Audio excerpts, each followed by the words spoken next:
Hello, guys. Welcome back to the show. Listen, I wasn't looking forward to this one tonight, but it has to be done. We have to talk about what happened last night in the North London derby. So we are back. I'm with lead judges, and it's an absolute pleasure to welcome YouTuber Adam Avell to the show as well. Massive Gooner. How are you, Ad? I'm good. Well, as good as we can be today, I guess. So yeah, thank you for having me on there, guys. I appreciate it. No, it's all good, man. And unfortunately, last night did not go our way. Myself and Lee Judges were there, sitting next to each other, or in front of each other, should I say, enjoying the first 15 minutes of Arsenal's game, and then going through the hell that went through our minds afterwards.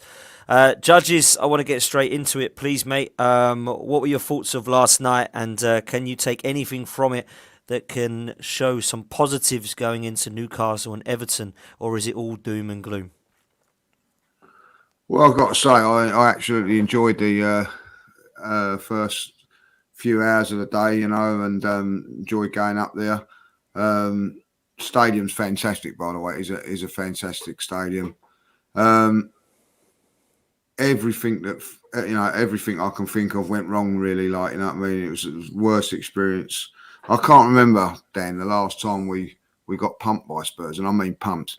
I think we're going back into the 80s when we lost 5-0. Unfortunately, I was there, and George Wood was in goal. Now, half people won't even remember who that is, but that was it. We lost 5-0. I remember standing there thinking, "Oh my God, I'm going to take that again." And I had to stand there and take it. Of course, as we was walking out, they're all giving that lovely fond handshake of theirs, and singing the old abuse and that. And you just got to take it, Dan. Just got to take it. Smile at them. Can't say nothing. What can you say? The only thing you can say, and the only positive, is that they won the game, but they're still not above us. And they can win their next two games, 15-0, 25-0. If we win our next two games, we get top four. Going to be a tough ask, but it's still in our hands. It was always going to be in our hands going in after that game. And that's the positive you can take from it, and that was the comfort of going there, knowing that if things didn't go well for us. The one big worry for me going into the Newcastle game is that we cannot keep a clean sheet for love or money no more. Reason why? Because, we haven't got our best defence out now. The last time we need a defensive performance like we did against Aston Villa, Dan, and that was Cedric, Ben White, Gabriel, and Tierney. We haven't got that no more. We're lucky if we've got one or two of them back. Ben White probably be coming back. Gabriel looks like he might be out. Tomiyasu's been fantastic since he's come back, but we have got to get that defence sorted out. And people go on about the forwards, people go on about the midfield and everything like that. Thomas Partey hasn't been that missed, because I think really at the end of the day, I would say El Neni and Xhaka have done okay in there. The forward line, we've hardly, Pepe's hardly been used because none of them have got injured realistically, all the way through it. But our defence, for some unknown reason, just took a battering. And I am now saying it. I don't want to. I love Tierney as a player, but it's not good enough, Dan.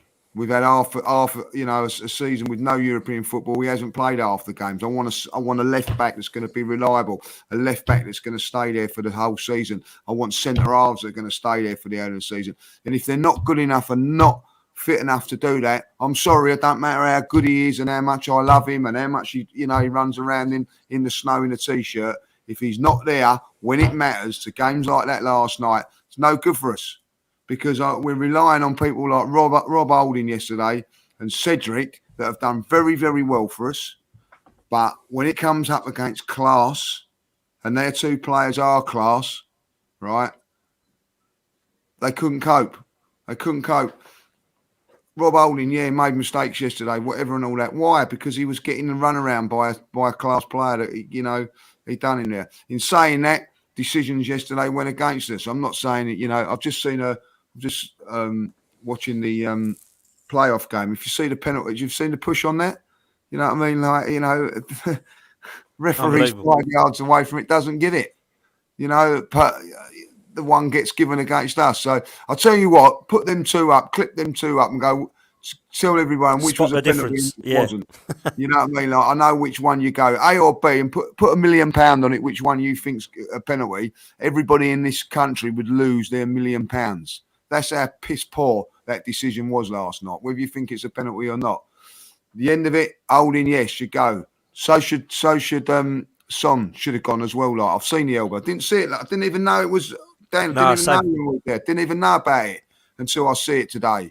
Has VAR not got involved on that? So at the end of the Do you day, know yeah, why, Lee? Because the Holding didn't go down like a pussy, like Son does, yeah, rolling around. yeah, That's like, why. it doesn't roll around like a pussy. Exactly right, like a pussy.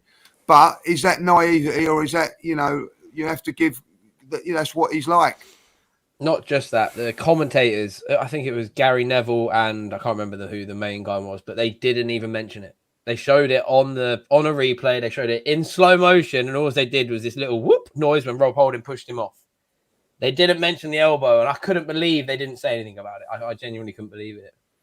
So they actually highlighted it in the game, like, you know what I mean? Like, unbelievable decision. But there you go, so listen, things didn't go for us last night. I just want to say one thing before I finish. Even though it's a dodgy penalty, and even though we go 1-0 down after playing very well in the first 20 minutes, this is what's getting me down about the capitulation of Arsenal. Like, you know what I mean? Like, okay, we had a setback. Deal with it. You know what I mean? But we absolutely went completely other way yesterday when I look back on it. Like, I watched the game last night back, the highlights of it. Like, you know what I mean? Like, once they scored, that was it. We went all over the place after that, Dan. You can't do that. You know what I mean? You've got to dig in and make sure you keep in the game, and we didn't do that. So disappointment all round. I can't stand losing to them. You know what I mean? They're gloating and all that.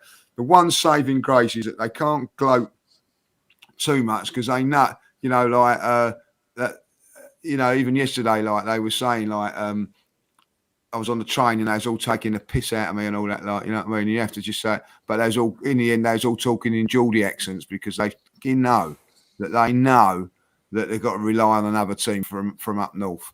But I tell you what, we haven't got to. We can rely on ourselves, and let's just make sure that we get the job done. And this is a massive, massive 2 games for Arteta because of all the praise and everything that he's done. 10 games gone. In the last 10 games, we've won 5, lost 5. 12 games defeat, we've lost 4 points from in front with 3 games to go. He has to now this top 4 now because I'll tell you what, it's going to put us into pressure and negativity going into next season. So I'm begging you, please do this, Mikel. Please get this job done. Go up to Newcastle and win. Go and beat Everton, and then we're in for a good thing. But we got to do it, Dan. We got to do it now, 100%. Adam, let's bring you in and let's start breaking down some of these incidents because it was, as always, North London derbies normally are an action-packed game. The first 20 minutes, I have to say it before we get into it, I thought Martinelli was looking very, very good. He had Emerson Royale's number with Tomiyasu behind him. I personally thought that was the wrong decision because I thought Mikel Arteta should have played Tomiyasu on Son's side, but it did work in Martinelli's favour for the first 20 minutes because he does look to be a lot better with Tomiyasu's discipline behind him to allow him to go forward. I thought there was a couple of the decisions that we were shooting from the outside the area that were either going over the bar or just being tapped and rolled into the goalkeeper's hands from Saka, Erdegaard. There was a couple of slips from him. Xhaka and Eddie were just hitting it nowhere near the goal, and it looked like we were just panicking. But we did come out quite well in terms of our attack. But what I felt we lacked, and I felt was a little bit harsh, and the wrong decision going forward, was that we played with that high line and Holding can't deal with that because Son's pace is too much for him, and that's why Holding was assaulting him. So let's talk about the penalty first, Adam. What were your thoughts? Because as it went in, when the ref pointed to the spot, me and Lee and all the others looked at each other and thought, that looks soft. But when I looked back at him, unlike Lee, I thought it was a penalty because Cedric's not looking at the ball. I don't know what the hell he's doing, by the way. It's absolute madness. Mustafi did it against Kane a couple of seasons ago. Exactly the same thing. Pushed him over and it went in. So, although it's soft and I've seen him not given and I've seen him given, I was frustrated still. But I can't sit there and be too moany too much because I don't know what Cedric's doing. So what was your thoughts, Adam? I mean, I didn't. It's so hard to sit here because obviously I've had the benefit of hindsight with replays and hearing every pundit speaking about it and stuff. But at the time, I didn't think it was a penalty. Like, are we watching netball or football? Like, It's a contact sport. Stuff's going to happen. All right, you're going to get pushed and shoved. Like, that's football. But I grew up watching, like the generations I grew up watching were like Ian Wright and all that lot, like, so it was a physical game, and it's obviously not so much of a physical game anymore. It was really disappointing. However, for me, the more disappointing part was once that goal went in, once they scored that penalty, I just was like, well, that's it. Like, I see all the players' heads drop. None of them will seem to be getting up for it after that. And then, oh my God, I was just like, oh, I just want this game to end. Like, I was just saying, get to halftime without conceding again. Get to halftime without conceding again. And I haven't felt like that for a while this season. Like, at the very beginning of it, I was very anxious watching the football. But I was like, if we can just get to halftime 1-0, then Mikel can then figure it out, because I quite like Mikel Arteta. I'm enjoying watching Arsenal this season for the most part. I love the team again. Like, I'm excited by it, but I was like, well, we just need to get half time. And then Rob Holding getting sent off was just like, man, like, I was like, do I just turn the telly off? Like, I was like, I don't know if I can sit through this. Like, that was when it was just like, oh man, this is gonna suck. Like, that was how it felt, because I watched it from home. I didn't have a ticket to go last night. Yeah, I must admit, I looked at it again, like I said to you, and I thought, soft. Football's completely changed now anyway, because like you say, some of the tackles that we see years and years ago, Vinnie Jones days and Martin Keown days and Vieira and Keane days, now I'm seeing Son rolling round on the floor like he's been killed all the time, like he always does. I'm seeing Rob Holding get that elbow. Nothing seems to happen. Why? Because Rob Holding doesn't run around on the floor. If Rob Holding goes down, holds his face, and all the players start going round, that'll go to VAR and they'll watch it. Yeah, they'll have to go on VAR, have to go onto the screen, all that kind of stuff. Nothing mentioned. Who knows if it went to VAR or not? But Lee, that penalty, I know you said you think it's harsh, and you've seen the Huddersfield Luton one today, which you think, unbelievable as well. Do you think, looking back at it now, you can understand why it was given as a penalty, or are you still standing by that it shouldn't have been? No, look, listen, I can see, like, from where I was, it didn't look a penalty. From where the ref was, it does look like there is an unnecessary push. You know what I mean? I'll say. Then from another angle, you can see that it maybe it's not. So I actually think, from the referee's point of view, I can see why he has give it, like, you know what I mean? Like, I can see that, but so I get that. I can see, like, the Rob Holding one. There's two sides to that as well. Like, that people have put out today showed pictures of it's actually not his elbow. You know what I mean? Song goes in there. But listen, football's changed then, right? And this is where I go into it. Like, when I was growing up as a player and a kid playing football, like, I was taught, don't show your hurt, even if you are hurt. Don't show your hurt. You know what I mean? Like, it's not a good thing to do and whatever. Like, so you're going for a crunching tackle and you might be hurting and all that, but you'd walk away from it and maybe limp a couple of seconds later, or you didn't want to show it was a weakness. Now it's not like that. Song rolling around like, I didn't see a mark on his face, by the way, from an elbow. I didn't see a mark on his face, like, he does it all the time, but I'll give him his due. You know what I mean?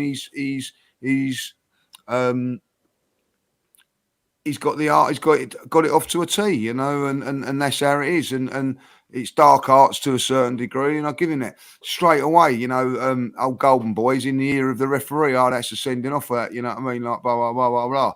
And put, like, you got Tottenham fans that are going to go, oh, elbow and all that. Go back to the Harry Kane one on Gabriel at the beginning of in the Emirates game. Like, didn't even get a book, didn't even get a card. This is a ref, by the way. The ref, right, that fails to send Harry Kane off for the tackle on Robinson, by the way, like, right? Same refereeing him again and making decisions like that. So as much as you can say it is and everything like that, there are things on it, like, and at the end of the day, it is what it is. You have to say that you hold your hands up and all that. I look on it with Holding. I'm going to be really honest with the Holding one, Dan, right? I think he's been irritated by Song. Song's, giving him a bit of a run around, a little bit like Alien did in the game against us the week before, when Martinelli's giving him a torrid time. He's just lost his head a little bit. When that ball goes over, I think he sees Song run. He thinks, I can do him here. I can get my own back on him for the elbow. That's what I think he was doing. Like, so he just stood in there, bang. You know what I mean? But the referee catches it and sends him off straight away, like, you know. So that's how I think maybe. I just think he rattled Holding, and Holding's got to take responsibility for that, like, you know. And so I'm not got no real dispute on the sending off, right? But my argument is that when Kane done it last time, you know, he should have been off as well. Like, you know, don't really matter at the end of the day, Dan. It's done and dusted, and it is what it is. You know, we can't make excuses too much at the end of it. Like, you know, sometimes you try to make excuses. At Tottenham, look, as painful as it is, right? After the first 20 minutes, as soon as they scored, forget about the sending off. They become a better team. Their confidence changed and all that. Like I said before the game, that the first goal would be key. I think if Arsenal scored it, I think we're going to win. I actually said to you when they scored, I said that, you know, we've played into their hands now, like, you know. And I will say this: one thing that really annoyed me in the game, more than the referee, more than the decisions and everything, that the ball went to Lloris. He put his foot on the ball, right? And Martinelli chased him and made him pick him up. What? I'd have just let him stand there. Let him have it. We're 0-0. It's down to you. I felt that, you know what I mean? Why go and shut him down and, like, you know, let him stand there for the ball for 90 minutes if he wants to do it. You know what I mean? Like, but we fell into the trap again of what they are. We could have just, like, let them have it. You know, let them go and play. I just felt at the time I know we wanted to try and play our game and all that, like, but ultimately, I still think we still played to their strengths a little bit. We was in that first 20 minutes of the game, as good as it was, Dan. We're pushing them. You know what I mean? Like, high up on the, you know, we're on the halfway line. That's when Rob Holding gets exposed for the first booking. He shouldn't have been there, right out there. He should have been, like, on the edge of his box, not wondering if he's going to get in behind him. And I felt we just was a little bit, again, I'm going to say it, naive from the manager's point of view, and also I'm going to say this now, the naive of the young players as well, like, you know. And listen, we've got done by them, you know, and that's how it was. But for the first time, Dan, I can't remember, as I said earlier on, when was the last time they banged in 3 goals against us and beat us like by 3 goals? I can't remember.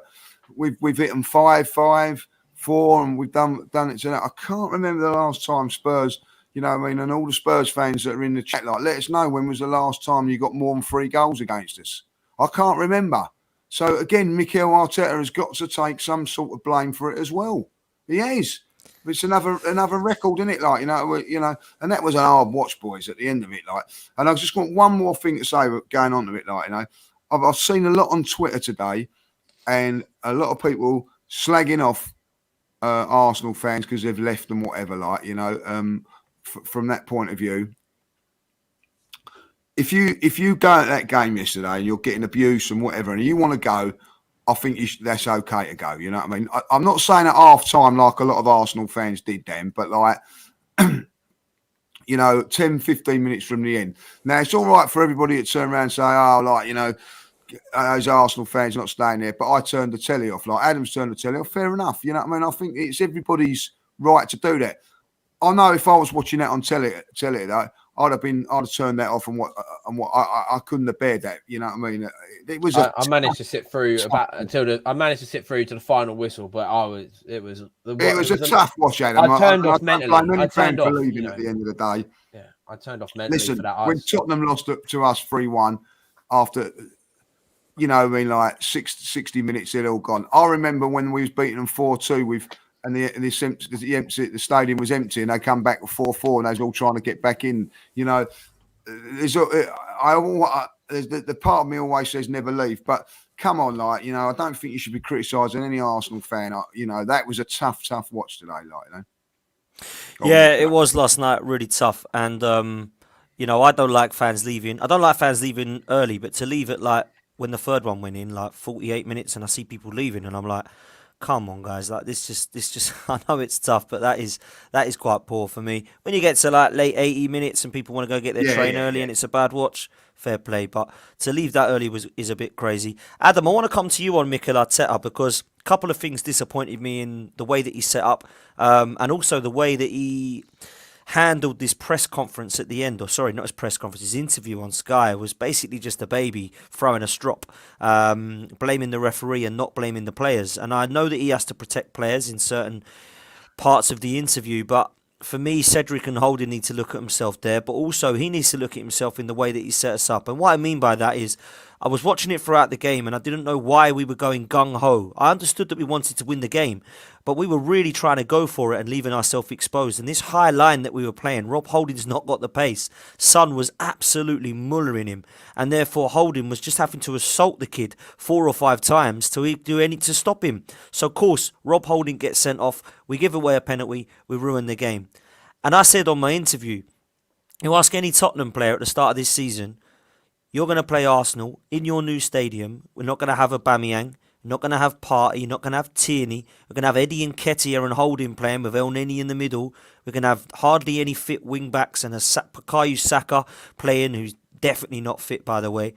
Most Tottenham fans would have gone, oh, that's not going to happen, but I'll bite your hand off if it does. We postponed this game in January, and actually, all we've gained since that is Martin Ødegaard, Mohamed El Neni back from Africa, and Tomiyasu back from injury. Everybody else is the same players. And we wouldn't have had Son if we would have played him in January. So I'm not saying we should have played them, but actually we prevented a Mullering in January and ended up playing them with 3 games left and getting a Mullering. So we look a bit rather stupid now. But having said that, how much blame do you put on the players and how much blame do you put on the manager with the way that we set up in this game, mate? See, it's really, really hard for me, this, because I don't want to sound like I'm too sympathetic towards Arteta. I don't want to sound like I'm too on his side or anything like that. But last night, I just felt, I feel like the real problem we have at Arsenal is our squad depth at the moment. I do not feel we have a big enough squad to compete, even for the even for top 4. I don't know how we're still there. I think it's a miracle that we're up the top at this point with the team that we have at our disposal. I was thinking this earlier. It annoys me so much when you think of some of the players we've got out on loan that we could really do with right now. And the one I constantly think about is Saliba, the defender who's over in France. I mean, if he's in the team of the league, the team of the league, right, for the year, team of the year for the league. Sorry, like, and why have we got Rob Holding as our backup if this kid's out there doing it? Like, why have we not gone, all right, halfway through the season, we want him back. We need him back in January. Okay, come back. We haven't got enough players. Let's call back Reece Nielsen. Like, all these other young lads that we've got out that are absolutely smashing it. Like, I know this one might be it. I would have even called back Hector Bellerin and been like, hey, look, we need you right now. We need squad depth right now. So you need to be here. Because I think Cedric's done okay. I think he's a forward playing defender, he's an attacking defender. Sorry, I can't get my words out. A defender that's good at attacking. He's good down the wing. He's good at crossing balls in. But when he is defending, which is his main job, my nerves are crazy. I'm like, oh God, not him. Like last night when I saw them, before I saw the team announced, I saw him walking out, and I saw Tavares walking, and I was like, oh my God, if he's starting tonight, we are fucked. Like I was like, we are in a bad way if he's in our starting line. I just don't rate him. I just see one of the comments saying, why do we have to blame anybody? And I don't want to single out anybody individually. Rob Holding, like Lee was saying, had a horrible time. He had Son, who is we all know he's a diver. We all know he'll roll around and play act to get what he wants. He plays for Tottenham. What do you expect? That's how they get around. That's how they play football. They don't play beautiful football, do they? They might have the occasional string of passes that leads with a Harry Kane tap in or a Son tap in, but it's very rare that they put together a really beautiful play. It all comes from like the dirty tactics, and Conte's brought that in even more so, I'd say, in the Tottenham. But I do believe the main problem we have, and you guys can disagree with me if you want, but is the lack of squad depth at the moment. We can't recall Saliba. Oh, sorry, mate. I'm not a football agent. I don't understand every rule in the books. I'm a drifter. I drift cars. I don't know. But I would have rather them called him back at the start of the season if he's in their plans. how can you? Have we got 18 first team players? Am I right in saying like that? That's our squad, 18 players. Like Adam, that's the not reason enough. you're spot on. The reason you're spot on with what you're saying is because when we got to the end of January and we made our squad weaker than stronger, we're now looking at the as why that was a massive risk that looks like it could cost us. Because we've got players currently out on loan that we decided to send out on loan that could be a part of this squad. And I'm not talking about Aubameyangs because some of their attitude was wrong and it had to go. Guendouzi apparently had to go for attitude problems. I'm talking about Callum Chambers, who would be a good player right now. Pablo Marie could do a job at centre back, seeing as we have to now play Tomiyasu there, but we can't recall though for those. Saliba, bang on. I'd have been having him in the squad because apparently this kid in France is absolutely wicked. Maitland-Niles could come in and do a job in midfield, right back, left back, wing back. We've got a lot of players that we decided to then just send out on loan and give to other players for free at the moment, or free transfers, when actually we needed them in our squad for depth. Now, I personally feel at the moment we are paper thin and down to the bare bones at a time which is the most vital for us with 2 games left. So I'm totally with you there, and I think that is down to Arteta and Edu for not strengthening in January and allowing players to go. People will say, but they weren't good enough. They were awful. It don't matter, does it? Because there's strength in depth. When you look at where they want to leave, sorry, I want a lot of things in life, but I'm told that I can't do it. I would like to leave Arsenal. Well, I'm happy to let you go in the summer, fella, but you're needed right now for these next few months because we're fighting for top 4. And if we get us Champions League football, do you know what? You'll probably find that you'll have a better club coming in for you. That's the way to do it. Not just, I'd like to leave because, oh, off you go then. See you later. Off you go. I don't want you. Well, hang on a minute. We ain't got anybody else. That don't matter. We had Charlie Patino in our midfield in January because we had nobody else and the window was open. So there were some problems there, 100%. And I do believe that there are some Arsenal fans that are going to point the finger towards Arteta and Edu in the lack of transfers in January, lack of replacements, and the players they let go if we don't get this top 4 because our squad is bare bones. When I look at boys, a the... question. Go on, Adam. Yeah, go on. Can I ask you guys a question? And the chat can obviously reply to this as well. Do you think we're ready for Champions League football? I know, like, the reason that I want us to get Champions League football is because if you have Champions League football, you can sign Champions League players, that you attract the better players. But like, I am anxious if we have to go up. I mean, obviously I want it. Like, don't get me wrong, I want Arsenal to do the best we can. But we're going to be going from we've just managed to get to the top 4, 5, 6 again in the Premier League, and we haven't had any European football this season.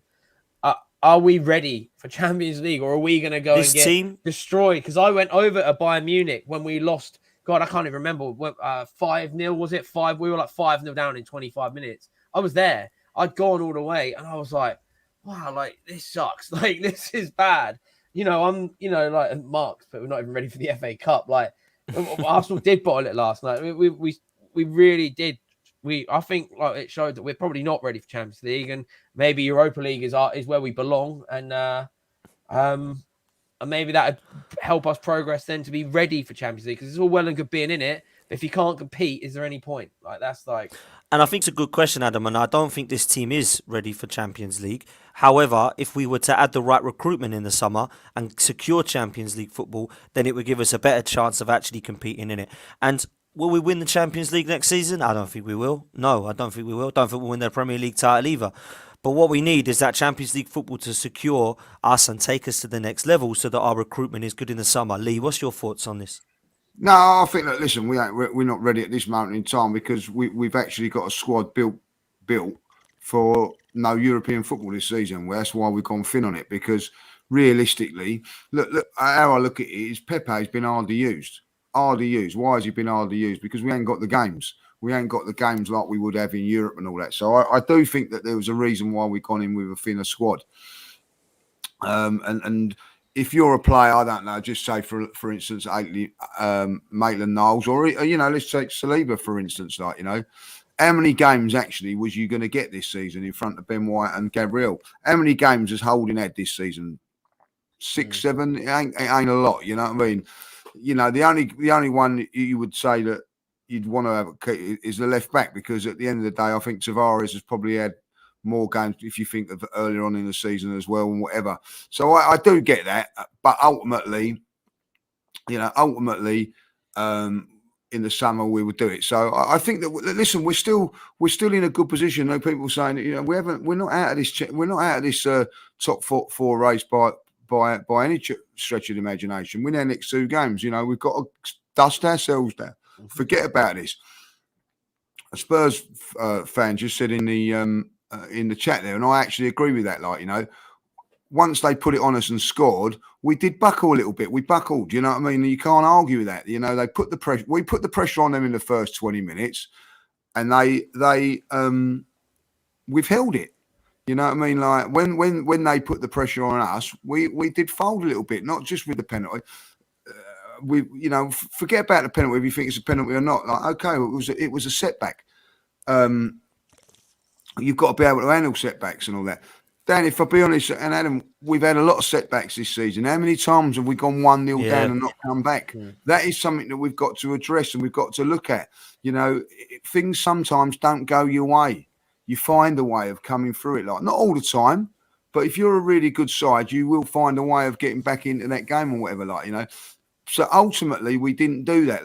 So that's something that we got to learn from. Now, what we got to do is make sure that when we play against Newcastle, when we have that good little spell like we did against Tottenham, we get a chance and take it. And then when it comes on you, you have to defend it. And it's okay saying like, oh, well, we didn't do it and we melted and all that. But I'd rather have our difficult spell when we've got our back 4 that's properly in there together. And that is something that we've got to address and look at because, and I'll go back to the Tierney thing, you know what I mean? If Tierney plays in that game yesterday, Tommy Hassel, and Ben White and Gabriel, that doesn't creak and that doesn't bend like it does yesterday night. And also, when we had that back 4 against Tottenham in the first game, they didn't really get too much against us, did they? We're 3-0 up within 15 minutes, and Harry Kane had a nightmare. So we didn't have that. So we've got to look at that and address that, guys. I don't care what anybody says now. You can't have a left back without no European football, 1 game a week, and not getting through the season, And listen, a little bit. I'm not criticising Harry Kane when I say that. Why has Harry Kane got through this season? Because they've not had European football themselves. When people go, oh, he was in the conference, you know what I mean? I hardly played in that, right? And since January, they've not had none of that. They got knocked out of the FA Cup early. They've had their players as well. When he plays in the Champions League and or in Europe and all that, he gets injured as well because it's too many games. But ultimately, when there's not been that many games, they're there week in, week out. We haven't got that. I'm sorry, Partey's another one. Let's bring him into the equation. When's he going to... He hasn't lasted another season. Keeps getting crocs all the time. I don't want these no more. We've got to get reliability into the team as well. And I know that's a little bit harsh, but I'm afraid... I think there's something wrong there, though, Lee, because Thomas Partey played every single game for the last 4 years for Atletico Madrid. And it comes to Arsenal, crocked. Why is that? Why? Well, is there something wrong with our training or what? It could be something to do with that. It could be something to do that it's the Premier League. It's a little bit quicker. I don't know. But, it is a frustration. Thomas Partey, by the way, was in fine for the form, wasn't he? And then we've lost him. Do you know what I mean? And and I look at those games, and I know that you can go on about the Brighton game, you can go on about Southampton game, but if he's there and we're controlling midfield a little bit better, are we going to lose those games? And that's nothing against we didn't bring El Neni in, say for instance, until the Chelsea game. When it was a little bit too late. If we'd have had Partey in those games before that, who knows what would have happened then? You know what I mean? We've got to stop being I don't know. It's just got to stop. It's got to stop. I want a left back that's going to play 90% of the games. I want a midfield player that's going to play 90% of the games. When you look at our great teams and winning titles and things like that, Ashley Cole, hardly injured. Patrick Vieira, hardly injured. Thierry Henry, every now and then. You know what I mean? The ones you rely on were never injured all the time. Yeah, we haven't got that at this moment in time. You know what I mean? How many injuries did Sol Campbell have, by the way? Not very many. He was there week in, week out. You I can't know, think of many actually in a hybrid era, particularly the Invincible era, that were injured every single week. I really can't think of that many, Lee. Maybe we had like Edu and Gilberto, and then Parler and Lundberg. Sometimes Lundberg used to get a couple of knocks, but other than that, even Bergkamp, Henri, Pires, none of them were really massively injured. So yeah, I look at that and think that, why is it now that we've come to the Emirates in a different era? Maybe it's something to do with training, maybe it's something to do with the calibre of player we're going for, or the attributes of the players we're going for. Kieran Tierney had a bit of an injury record at Celtic with hernias, and now he's come in and hasn't been able to keep fit, even playing one game a week. That's a big worry for me, and I love Kieran Tierney, Lee. But when you look at it going forward, we're going to need somebody more consistent in terms of someone who's not going to get injured. Thomas Partey, 29 years old, if he gets to a stage now where he's heading towards his 30s and can't keep fit now, how's it going to pay yeah. out for him in the coming months? Look at Spurs, then. Højbjerg, he's not in the same class as Partey. He's there week in, week out. You know what I mean? The only one that we have really with reliability of injuries, and he has been injured a couple of times this season, is Xhaka. But the rest of them, you know what I mean? Like, you can count them all. Tommy Asu this season's been out for I don't know how long. You know what I mean? Ben White, like tight hamstring, we were told. And Gabriel now as well. He's the other one. Gabriel, you know what I mean? he's been Every good. He's one been of them. consistent, but now he's been injured, and he's the Even only. the He's the one. goalkeeper. How many games has Lloris missed this season for injury? Ramsdale missed a couple of games. You know what I mean? Like, you can go through the whole team. You know what I mean? Like, it's got to stop. No, you're right. It has to. It has to indeed. Adam, let's move away from last night's game because I think we've talked enough about why we lost. I think we know why we lost. Let's concentrate on the near future, not the long-term future, and we'll go into a little bit of the long-term future afterwards. I want to talk about your thoughts of the next two games because now that we have a couple of injuries, Gabriel went off with a tight hamstring. Ben White's not 100%, but hopefully he'll be fit. Tommy Asu looks like he's probably going to have to play at centre-back now because we've got nobody else, which means Cedric and Tavares will have to come in as fullbacks. Looks like the rest of the squad is probably okay, but the one player I wanted to mention at the moment was Bukayo Saka because we're talking about injuries, we're talking about fitness. He didn't look fit to me last night. Me and Lee were wondering why he was still on the pitch at one stage. Just get him off, make sure he's all right for the next two games. What have you made of his performances of late, and do you think that he's in need of a rest, albeit we are only playing one game a week? He doesn't look right to me at the moment, Bukayo Saka. I think we can people can give him all the grief they want, saying, "Oh, he's only playing one game a week." But if that one game a week that he's playing, he's got the whole, almost carrying the whole team. Because I think at the start of the season, he is my favourite football player to watch play football since Thierry Henry. I love that kid. I think he is amazing, and I couldn't wait for the Euros so everyone would see him, because I was like, I feel like we've got a gem here that no one is clocking. But I do feel it looks like he is tired. I think that's what it looks like he could do with a 2-week holiday to Dubai or wherever they love to go and just sit with his bird or whatever they do just to turn off from football.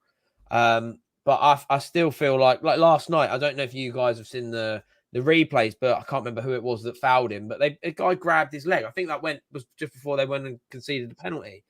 And it was just like, well, if that's Saka through on goal, there's a high chance he's going to score from that position. I know we're going back to the game again and I'm whinging about the ref or whatever, but stuff like that got me. And I was like, they obviously know how dangerous he is because they're willing to do a proper foul on it. If the guy basically grabbed him, wouldn't let him run off. I don't know. It's so hard because I love Saka. I think he's absolutely amazing. And I really hope that we see him in an Arsenal shirt for a very long time. That's all I can really pinpoint on him, because I think he does walk into almost every team on the planet. I think Liverpool would take him. I think City would take. I think all of the big teams would take him off of us, knowing the snip. Knowing he was unhappy. I think they'd have him in a heartbeat, and I reckon we'd get a lot of money for him as well. But I don't want the money. I want Saka. So. Yeah, you're right, mate. Absolutely spot on. And I do feel like we might see a little bit of a bit part performance against Newcastle, although I feel we need him. I don't know if that's going to be coming off or starting on the bench and coming on. Either way, I do feel like this kid has got talent, and unfortunately the last couple of games he looks not 100% fit, and I'm not so sure that we're going to see the Bukayo Saka that we have done for the next couple of games, and that does worry me because I think he's a massive player for us. Lee, I want to come on to your thoughts on Newcastle now and touch on not just Saka's performances but also some of the fitness issues that we have and what you think the team's going to look like going into this Newcastle game, and more importantly how confident you are with these players that they can take 3 points at St James's Park, mate. Just going on that Saka one, like, he walked on at the coach yesterday limping. You know what I mean? I do think there's something that tells me that he's not quite 100% fit. Like, and I agree with Adam. Like, wonderful player to watch, but I think he's just coming to the stage now where he's 20 years of age, and he hasn't had a break the whole time. And I think, like, he needs to just get through these 2 games somehow, and then we can rest him up. Like, I think that take the risk against Newcastle. We need him for that game, and then maybe even like put him on the bench at the Everton game. Like, if we want, like, for me, it always come down to this game for me. I felt that we were still, if we'd have won last night. It wouldn't have, but let's get something straight. And we thought, and you got Arsenal fans and Tottenham fans. Like, when was the last time we won at Tottenham? It was a long time ago. When was the last time they won at our ground? A long time ago. Like, it is difficult to win away from home at Tottenham. It's as difficult for them to win at the Emirates. Why? Because home advantage is a key thing. Always say it when it comes to the things. I always say, take a win at home, bite your hand off for a draw. That's the way I see it. Like, it was always going to be tough. So if we'd have got a point yesterday, Dan, it would have put us in a great position. We've still got to go to Newcastle or Everton and get something. So for me, this is one where we go in there and we put in a performance. Like, I will say this last night, going back to last night, it looked to me that they wanted it a little bit more. They knew that they had to win that game. They wanted it a little bit more. Right, okay. You're telling me that Newcastle want to win a little more than Arsenal? Because I tell you that now, let's see how these players, do they want to play Champions League football or not? And that's how I look at it now. Like, bring it on. See what you can do. Does Arteta want to be in the Champions League? Do Arsenal want to be in the Champions League? Let's hope that they do. Let's hope that they play and perform. And I think that we get a performance. I don't think it'll be a spellbinding performance, but I think that. Do you remember, like, when Koscielny got the goal up there a few years back? Something like that. I think it'd be a scrappy result. Aubameyang got that goal 1-0 that time, the first game of the season against Emery. And I can tell you now that Spurs now are looking at the Newcastle thing, like, you know what I mean? I've seen they've been buying bottles of brown ale and they've been singing Fog on the Tyne for the last night now. They've not been singing their third song. It's Fog on the Tyne now. Do you know why? Because it doesn't matter what they do, Dan. They can do whatever they want against Burnley, but they've got to sing Fog on the Tyne the next day, like, and be Newcastle fans. These next 2 games, we're Arsenal fans if we win those games. That's how I look at it. Yeah, and you're right. It doesn't matter what Tottenham do. Everyone's praying Burnley beat them. Everyone's praying Norwich turn up. Why? Just win your 2 games and it's done. Like, let's concentrate on Arsenal. Let's not concentrate on what Burnley and Norwich can do. Burnley and Norwich are in relegation. Like, one of them's down, the other one's in a fight.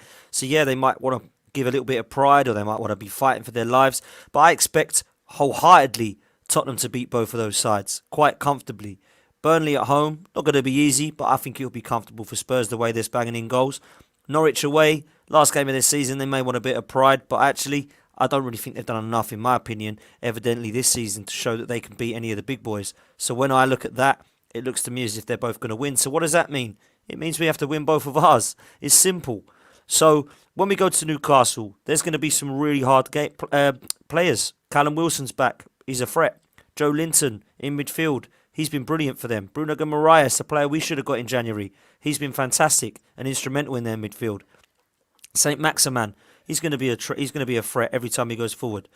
And the key for me in this one, and Adam, I don't know if you agree with this, the wide players in this Newcastle game could be massive because obviously Saka or Martinelli, or whoever it is, Smith Rowe and Martinelli, going down against Trippier and Target, I fancy Newcastle to keep them more quiet than I do St Maximin and Almiron going down the wings against Cedric and Tavares. So this could be quite difficult for us in terms of a defensive performance. So it's really key that we do take our chances in this one. So how do you see this one going at St James's Park, mate? I think I want to put my positive hat on now because I feel like I've been a right moody sod for the last 40 odd minutes, right? Like I want to just start by saying I've really enjoyed this season. From not after the first 3 games, I thought it was horrible. I was sat on a tube with my dad coming back from the game one day, and I was like, "What's going on?" Like the rest of this season's been awesome, and it's not awesome. There's been ups and downs, but that's football, right? It's theatre. It's fun. It's what we like to get involved in. The emotions of it. I think we're going to see, like you said, a scruffy performance. I don't think we're going to dominate. I don't think it's going to be like a beautiful Arteta masterclass the next 2 games. I think we'll do it. I think we'll be. I hope we'll do it. Obviously, I just feel like we need someone to go and grab the game by the scruff of the throat. I feel like we need someone just to go put the ball in the back of the net in the first 15 minutes, settle the nerves, see it out. That's it. You've got a job to do now, boys. Like Lee said, how much do you want to play Champions League football? Because you've still got the opportunity to. And like you boys have been saying, it don't matter what Spurs do. They can win the next 2 games. Like you said, Lee, 50-0 the next 2 games. As long as we win 1-0, as long as we beat the other guy by 1 goal in the next 2 games, we get the Champions League. And that's the prize now, isn't it? That is the trophy we're going for, that 4th spot. So let's see what they can do. All we can do is get behind them, make as much noise as we can, and clap them at the end. Because at the end of the day, they're doing a job. I think I know the chat's probably going to be like, they have not overachieved. I think we have overachieved this season with the team, the squad we have. I think that I've really enjoyed it. I really have, and I look forward to next season and the season after. And I feel like the young team we've got, I'm behind them as well. I think some of these players are brilliant, and I'm so glad I get to watch them in the Arsenal jersey. And we'll just wait and see what happens. I know Tottenham just had an amazing game against us where they absolutely smashed us. They made us look silly, if we're going to be completely honest, that we look poor. But who knows? They could be Spursy again. They could go and get turned over by who are they playing? Burnley next, is it? They could go get turned over by them lot. And we could win 1-0, and then all the nerves are settled and everyone's happy again. I don't want to ever become one of these sensationalist fans where it's the end of the world when we lose a game and then it's, we're the best team in the world when we win one. I like to be down the middle, support the boys. When we lose, you go, oh, God, it's painful. It sucks. Last night, I went to bed early because I was so angry after watching the game. But then I woke up today and I cracked on. And I'm looking forward to the next game. And we'll just see what happens, won't we? I like the positivity, mate. I like the optimism. And some of us have got to have it. Yeah, you're not alone. The chat just going along, and I'm like, oh my God. Nah, you're not. Honestly, you're not alone. There's a lot of people that have enjoyed this season and seen progress and seen improvement. So go on, Lee. I've just got to say, someone in one of our group chats gone. So what do you think of that? Rob Holding yesterday, and his message was, "I hope his hair falls out." The save of the season's been his hairline for sure. Where did that come from? Cruel, man. It's cruel, but it's you got to laugh. You got to laugh. You got to laugh. You know what I mean? So yeah, the banner is still there, man. Let's start to wrap things up and come to a close of the stream. Lee, what's going to be massively or key for you moving forward in these next 2 games to ensure that we secure Champions League football? Is it going to be shoring up our defence and trying to change that? Is it? Yeah, you think defensively it's about that? Is it? Yeah. Okay. Just got look, if we keep 2 clean sheets, we can nick it 1-0, 1-0. I honestly think, really, which is worrying for me. The one thing that worries me for me is that we've got to get. We look like we're going to concede a goal. Even yesterday, I said, we're concede against Spurs. You know what I mean? Like, even though we didn't have to score a goal, we could have sat back. And that's not my worry. I've seen teams like Brighton. I've seen teams like lower than us go in and put in blocks of 4 and 5 and defend and nick games 1-0. We can't do that for whatever reason. We cannot do that. You know what I mean? Like, and we haven't got goals in us. So for the games against Newcastle away from home, we've got to score 2 goals to win a game of football. Dan, that's not easy. So we need to shore it up. You know what I mean? Like, and as Adam says, if we get that first 15 minutes, we've got to then see out the game. We're not capable of doing that at this moment in time with our defence. So we've got to shore it up and make sure that we win that game, and that is the big worry for me, that defensively we may not be sound enough. Yeah, it is a worry for me as well. I do think of scoring goals somehow. We've got goals by committee without the Aubameyangs and the Lacazettes now being outside the team. We are scoring goals. I know that we didn't last night, but we had scored 4 against Chelsea. We scored 3 against United, 2 against West Ham, 2 against Leeds. So it wasn't the fact that we couldn't score goals anymore, but unfortunately our defence kind of flipped around completely. We now concede goals and we're okay scoring goals. Absolute roller coaster rides, it really is. But I do feel, Adam, and I don't know if you agree with this or not, Alfie makes quite a good point here. He says, listen, we lost the top 4 when Southampton, Brighton and Palace beat us. That should not happen. Get your heads together.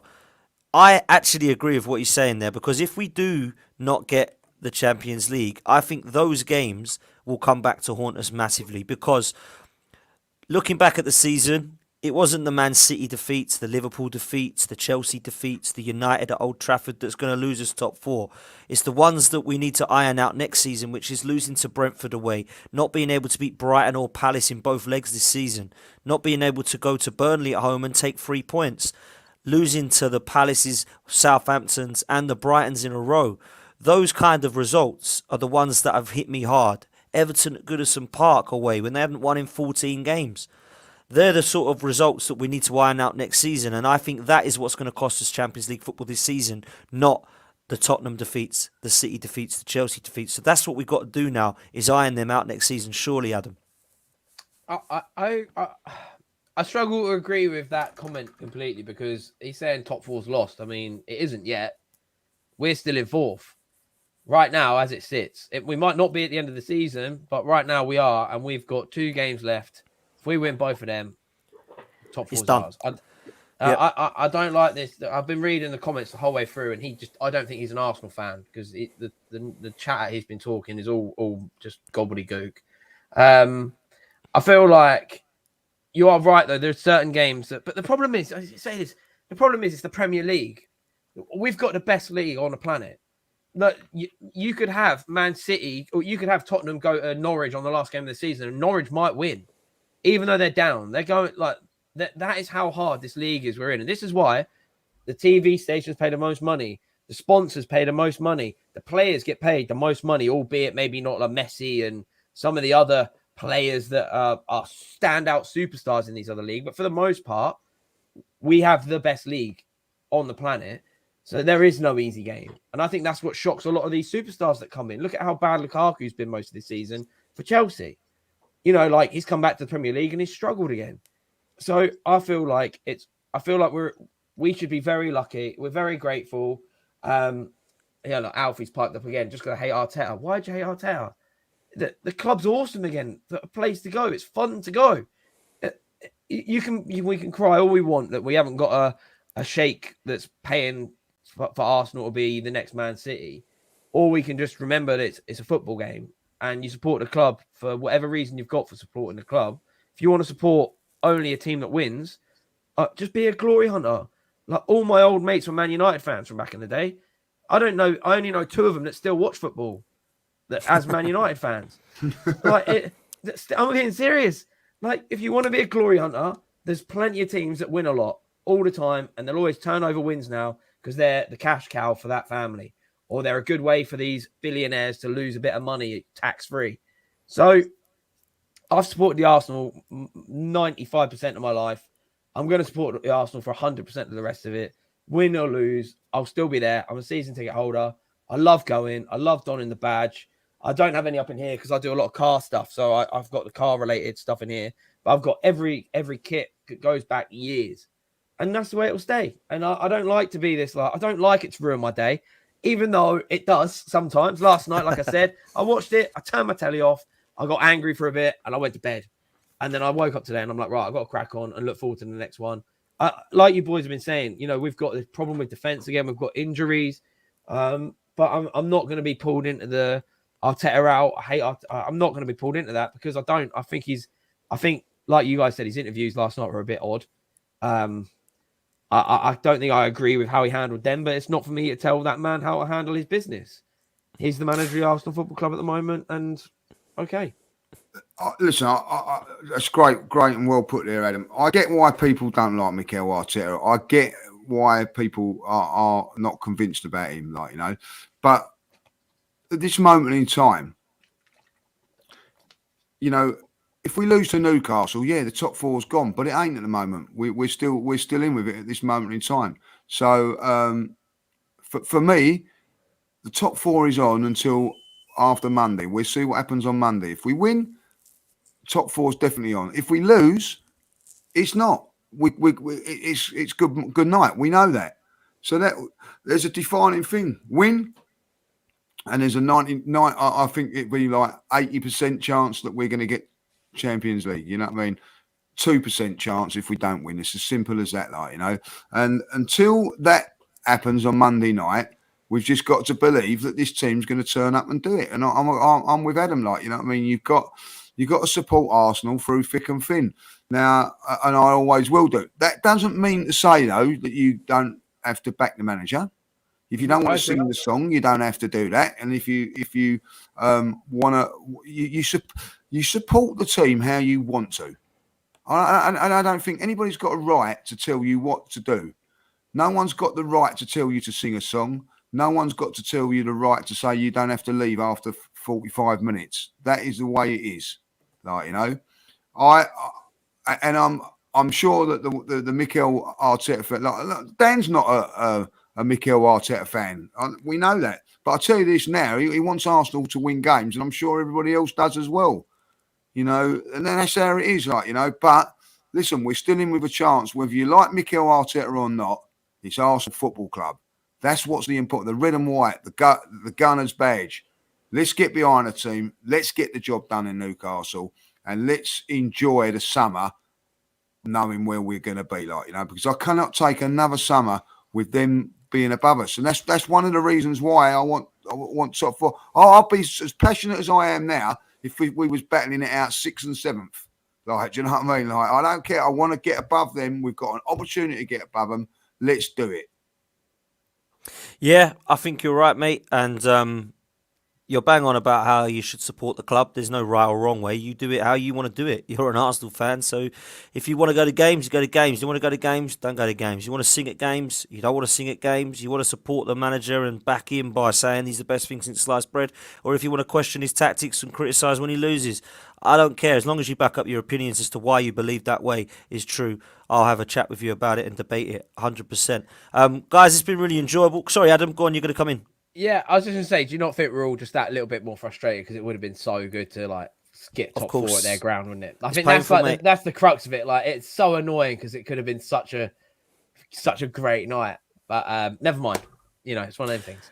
Still time. We move on, mate. We move on. There's still time. Win our 2 games, and the good thing is, what would have been worse, guys, in all seriousness, is if we'd have lost that last night, and that would have clinched them the top 4. That would have been very, very hard to take, So you got to look at it and say, go into these next 2, win the next 2, and everything's ours, mate, and they can't do nothing about it. So that's how we got to play it, mate. That's what could have happened, Dan. Exactly right. They could have been 1 point in front, or they could have been 2 points in front and won that game. How would we have felt then? Knowing that, you know what I mean? So at the end of the day, as bad as it was yesterday, it could have been a bloody lot worse. Yeah, absolutely. It could have been a hell of a lot worse. Thank you to everyone in the chat. Please smash a like on this video before we finish and subscribe to the channel if you haven't done so. My thanks to Lee and also my thanks to Adam. And before we let you go... Brilliant. Quality, mate. Quality. How do we... No, listen, you're always welcome, mate. And how do we follow you and your content on YouTube and social media, mate? So my name on this side of the screen, is my user on all social media platforms right there. So just Adam Ivel. I do car stuff, a lot of car features. I also work for Drift Masters, the European Drift Championship. So if you follow Drift Masters on Instagram and TikTok, you'll see my my ugly bald head on there during race weekends. And I bring all that to everybody. I love cars. I love drifting. I'm very passionate about all that. So if you like an excitable, bald Essex boy, then that's what you'll get. Mate, I must say that it's my friend who put me in touch. You must speak to this kid. He's a massive gooner and he's really into his cars, petrolhead. And I thought, I'm gonna watch your content, and I watched it and I was glued to it, mate. It's absolute quality what you Appreciate do, and honestly, really interesting. The amount of cars you get through, mate. Every single motor I've ever heard of in my life, and ones I haven't heard of, you've pretty much tested and drifted, mate. It's absolute Yeah. quality channel, and I really recommend it. You've done well. Thank You've you. got, I think it's 60,000 subscribers as well, so you're 60 growing. something, yeah, 60 something. Where if anybody likes cars, modified cars, like Japanese stuff, German stuff, anything like that, I try to build my own personal YouTube channel to be a interactive car magazine, because I used to do freelance journalism for car magazines, and when that all went to pot and you couldn't earn any money doing that, I was like, well, might as well put it in video form, and we do car builds, drift days, track days, the lot. So yeah. There we go. And Mark summed it up well. He says, Adam's a petrolhead, Arteta's a greasehead. I'd be a I grease do like if I that, had Mark. any air to put grease in, mate. I'm telling you. Absolute quality, man. And honestly, we appreciate you coming on. And please make sure you do go and follow Adam on all socials, because it's absolutely fantastic content. We'll be back probably to do something over the weekend to try and look towards Newcastle. And of course, next week we'll review the game and hope that we pick up 3 points so that we can go into Everton knowing that a win secures us Champions League football, and we have to have that happen. We cannot let these guys finish above us. We'll never hear the end of it as usual. Guys, please like and subscribe on the way out. We'll see you next time. As always, up the Arsenal. Turn you up.